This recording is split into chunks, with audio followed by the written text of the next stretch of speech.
সারাদিন বেগুন যে পোড়ানো আখার দিয়ে ছায়ের মধ্যে ঢেকে ওদের এক স্বাদ, আর আজকে বেগুন টমেটো রসুন দিয়ে পোড়াবো আর আলাদা স্বাদ।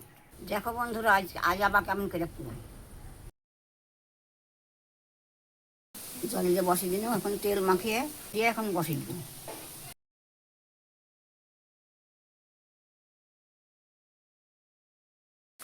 আস্তে আস্তে চাল দেবো, বেগুনটা ভিতরে ভিতরে সিদ্ধ হবে, পুড়বেও না। মিটমিটিয়ে চাল দেবো আর বেগুনটা ঘুরিয়ে ঘুরিয়ে দিব, তাহলে সিদ্ধ হবে।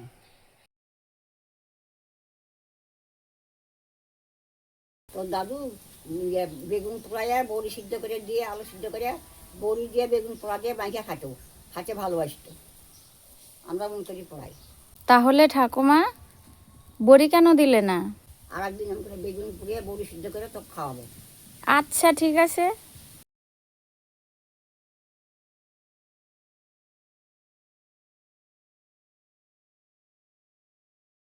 রসুন টমেটো সিদ্ধ হয়ে গেছে, এখন তুলে দেবো। বেগুনটা এখনো হয়নি। এখন বেগুনটা হয়ে গেছে, নামিয়ে দেবো, দিয়ে জল দেবো, নাহলে বামন পোড়া হয়।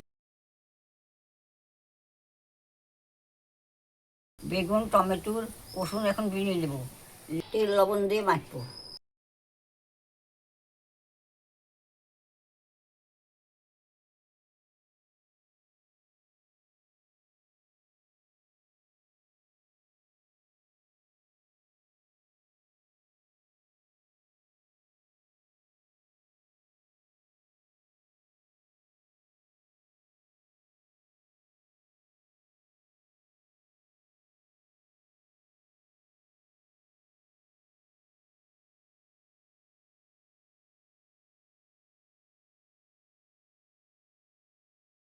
এই যে বন্ধুরা, আমার বেগুন মাখা হয়ে গেছে, এই যে ভাতও বসাই দিয়েছি।